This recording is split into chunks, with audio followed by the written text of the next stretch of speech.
This was written, I think, Friday, which I did not see, or it happened after, or it was posted after I did the show or whatever. But I've been kind of fighting a lost cause. You know, I can only write, I can only talk about or write about my opinion that quit worrying so much about the offense. His offense was really good in 2022, and I think it'll be even better in 2023. I can only lay out the facts and the information and talk about why I believe these things so many times before. You know, it's just like I'm just going to shut up about this because there's a percentage out there, and I don't know what that percentage is that would, you know, I don't mind people disagreeing, but there's some people that just take it to such an extreme. It's like, you know, his offense is the worst. I don't understand how you can say it was good. No matter how many statistical things you throw at him. And then, you know, what it always comes down to is like, well, they scored 2 runs in 2 games against Philly. Yeah, I know. But that kind of is what happened. It happens when you're big three, talking about Goldie and Arenado and Pujols. Tends to happen when you're big three. Have 24 plate appearances and they make 21 outs. Good luck, you know. And, you know, a guy that was supposed to be a big deal for you, you know, wasn't even on the roster. Talking about Tyler O'Neill and Dylan Carlson was hurt. I mean, I could go on and on and on. Did they have enough? No. And that's the point that I've made a million times and a point that we all agree on.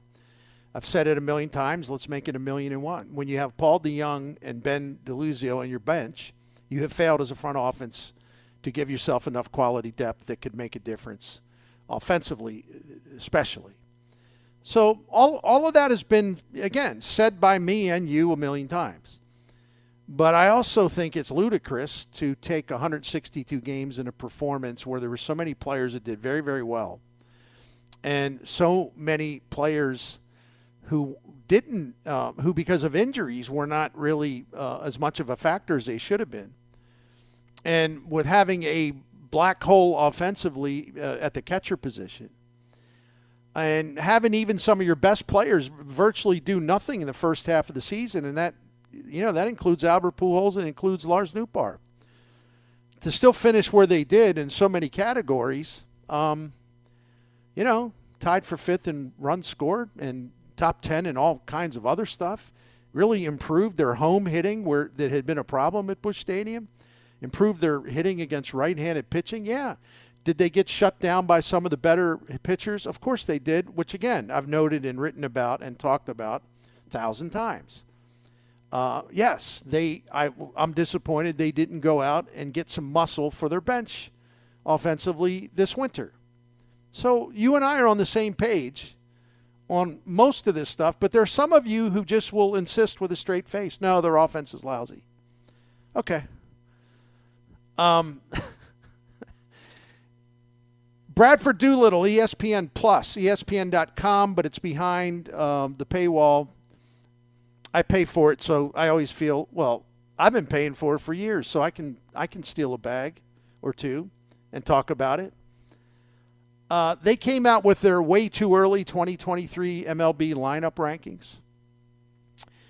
And well, why wouldn't they? And by the way, it's okay to do that because everyone right now, it's been kind of in a holding pattern. It's not like there's great hitters out there to sign, and there's nothing out there that would really move the needle if you signed a kind of a leftover free agent. Now, maybe some of these teams will make trades during the season, but we're not there yet.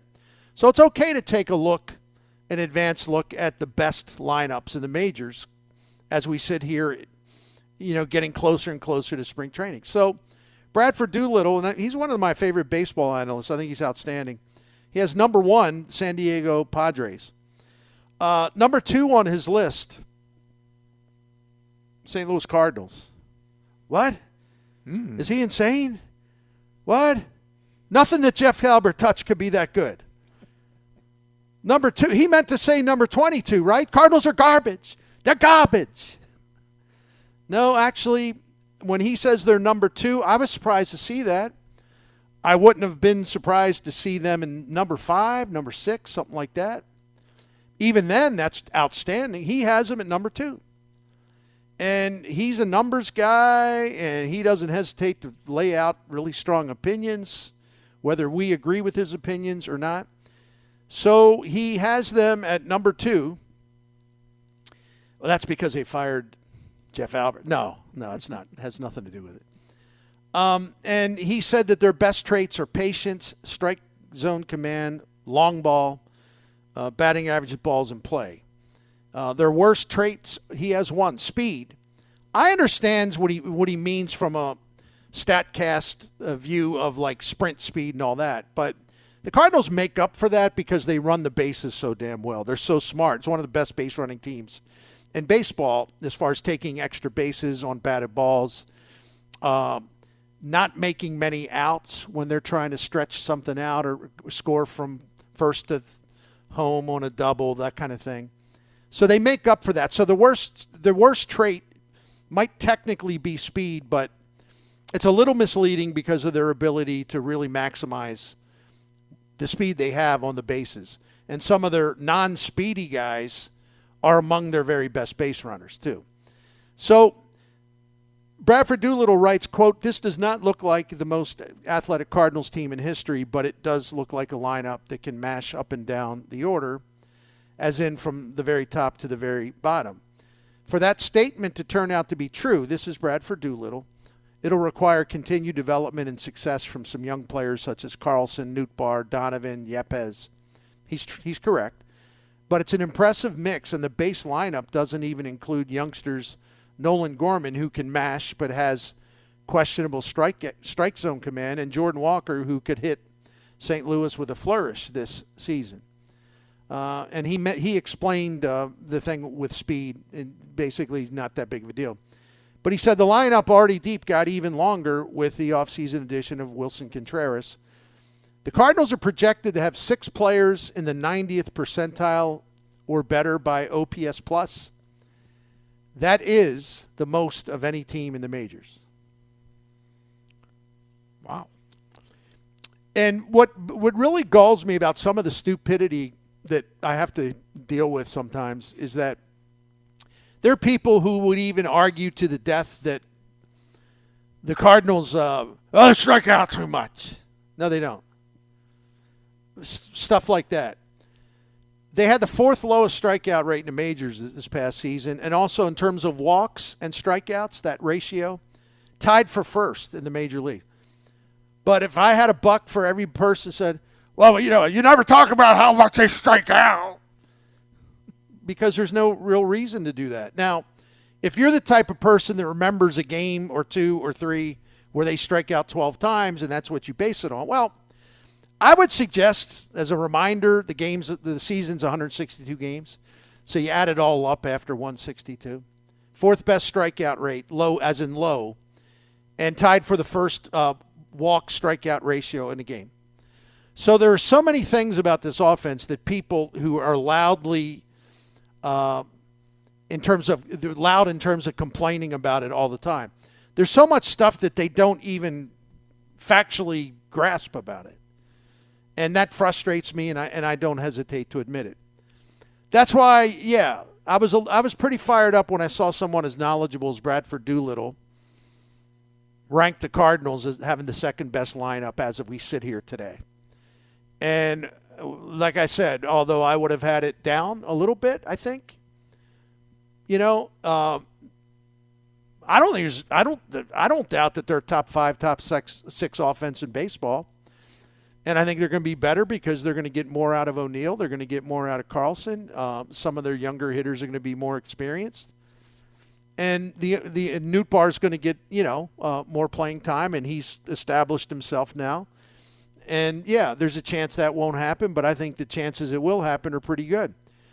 And I don't think that Goldschmidt and Arenado should be counted on to be quite as crazy good as they were last year offensively, but I don't see any kind of thing that would be a collapse. And I know that Goldschmidt was not good the last 6 weeks of the regular season. I get all that.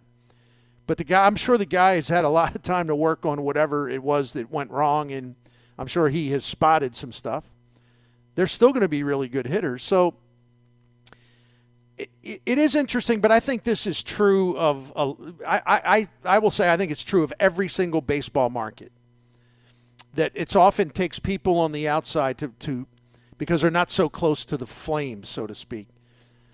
Sometimes it does take people on the outside to have a better perspective than the people who pour their heart into the team, follow the team, support the team.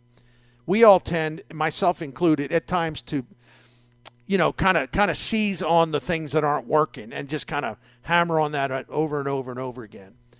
But sometimes you need to step back and say, well, wait a minute. If you're fifth in the major leagues in runs scored and you have the best OPS plus in the National League, second best in the majors for 2022, high on base percentage, high this, high that. You got a damn good offense. And that doesn't change just because they rolled over and were terrible against the Phillies. And it doesn't change. The 22 offense has nothing to do with what happened in 2015. The organization needs to find ways to give the team more offensive muscle to have a deeper team that way. We all agree on that. But this was a damn good offense last year. I think it'll be a damn good offense this coming season. And I think Bradford Doolittle deserves to be commended for, trying to, not be afraid of what the reaction would be, from fans in other cities and maybe even fans here. So anyway, that's good stuff by Bradford Doolittle, and maybe, I doubt it, but maybe it'll get the dissidents, give them a reason to maybe rethink things. Like I said, it won't happen, but a fella can wish anyway. They only went out and got a catcher, Bernie. They didn't help the offense. They didn't They didn't lose. They lost Albert. They didn't do anything about him. The Cardinals are going to be just fine at the designated hitter, and I think the psychology of people afraid to criticize, especially in the media, to tell the truth about how bad Molina has been offensively, and I don't know why anybody should feel bad or guilty or be afraid or cowardly about doing that. The numbers tell you he's really, really bad offensively the last couple of years, especially this past season, and I've said this before, not that it matters, but the offense that the Cardinals received from the catcher position in 2022 was the worst in a season by a Cardinals catching group during the expansion era, which began in the National League in 1962. Oh, Bill, we can't. I can't say nothing about Yachty. I'm scared. Just put the facts out there. You got nothing to be scared about. They need to work on having a bit better all-around, offensive group to give themselves more of a chance in the postseason. But I'm gonna repeat: if your big three come to the plate 24 times in a 2-game series, and they make 21 outs, all right. Yeah. What's your solution? You want to trade them? You want to trade Goldie and Arenado? Well, Barney, but the other people have to do more. Yeah, I agree. Yepes hit a 2-run homer. He did something. Nolan Gorman had an RBI. He did something. So, I don't know what to say. Some of these guys who come back are going to have to do better. But I'm not going to back off on my belief that this was a really good offense, and it'll be even better coming up. And people should take a little comfort in a lot of the forecast systems, which are crazy in terms of being favorable about Cardinals hitters. So we'll see. It has been interesting how a lot of these formulas, whether it be Zips or others, they're really favorable on this team for the upcoming year. They really are. By the way, so it's the Padres #1, Cardinals 2. This is Bradford Doolittle's piece on ESPN.com. It's behind the paywall, but you should become a subscriber because you get all kinds of great stuff like this. Number 3, the Atlanta Braves. 4, the Houston Astros, and your top 5, Toronto Blue Jays. Let's go to the top 10. Mm-hmm. Dodgers 6, Seattle 7, Mets 8. Seattle 7. Philadelphia 9th, and the Yankees 10th. Now, if it was like, well, who's the best at home, the Yankees would be way up there, but this is about how you are overall. I like it. Question from our texter. So first off, Bernie, enjoy the baseball talk on such a winter's day. So. And even when I'm obnoxious, I hope that's the case. Thank you. The question is, versus a left-handed pitcher, do you think Donovan or Gorman will get more at-bats at second base? Well, it'll be Donovan because he has shown that he let me call up the numbers because I like to deal with the facts. Donovan has shown at least for 1 year, subject to change because things can change. He has shown, let me call this up, and I'm almost there. Last season as a rookie against left-handed pitchers, 279 average, 421 on base percentage. Wow. He didn't hit for much power, but we know that already. Mm-hmm. But as far as hitting for average and getting on base, Brandon Donovan was really good against left-handed pitchers last year. Gorman, that's going to be the last thing that he gets good at, and he wasn't very good at it last year. But based on his minor league numbers, I didn't expect him to. And, again, I think last year the Cardinals was like 77% of their plate appearances were taken against right-handed pitchers. So I don't think it is really all that big of a deal. I think the more relevant question is how are they, who's better against right-handed pitching? If Nolan Gorman's probably not going to start many games at second base against lefties, nor should he. And there's no reason to because you have other people that are better against left-handed pitching. So you go with them. That's kind of how it should work. Those are good numbers on Donovan. Yeah. Nootbaar, I think Nootbaar was pretty good. Once he got planted and started playing every day, I thought he was pretty good against left-handed pitchers as well. But, what's going to happen there when Walker comes up, Walker's going to be put in right field. And then I think we'll see Carlson and Nootbaar, not official, but we'll see kind of a platoon thing going where, Nootbaar would play center against right-handed pitching. Carlson plays center against left-handed pitching. Because Carlson kills lefties and Nootbaar kills righties. So you would actually have the makings of a fantastic platoon, although it wouldn't necessarily mean a lot of work for Dylan Carlson. But if he is like sort of the fourth outfielder, he'll be kept busy. If he can start to hit right-handed pitching better, he'll play a lot. The Cardinals will have a good thing going there. Then the big boy's going to have to hold his ground in left. I think he will, though, because if he's healthy, and I think he's got a better chance of being much healthier this season because of what he's done this offseason for the first damn time in his career. Gee, thanks, Cardinals. Thanks for your expertise in this area. Anyway, I think, the more I went on this the other day, and I won't keep talking about it or go back to it. But I looked at the 5 months in O'Neill's career, the 5 months where he had the most plate appearances. That happened to be also his 5 terrific months offensively. When he plays, when he's healthy enough to play and stay in the lineup and get into a rhythm, he's really, really good. So if he can stay in the lineup, and he don't have to play 145 games to qualify for that. Even if he plays 137, which was 2 years ago. His history tells us the more he plays, the better he is. And I think his chances of playing more, or at least as much as he did in 2021, I think they're pretty damn good. Yeah, to your point, I mean, how many times, Bernie, on this show where we would talk about him and be like, okay, he's back. It's usually about a week and a half, 10 days in, and all of a sudden you go, I think he's about ready to break out. He has one good game, and then there goes the hamstring. And so right. Get back on the list. So. A guy like him, too, because once he gets his timing, he's a dangerous man. but he can't get his timing when he's out. Yeah. How do you sustain your traction and stay locked in when there's so many interruptions, right? Yeah, it's impossible for him to do. It really is.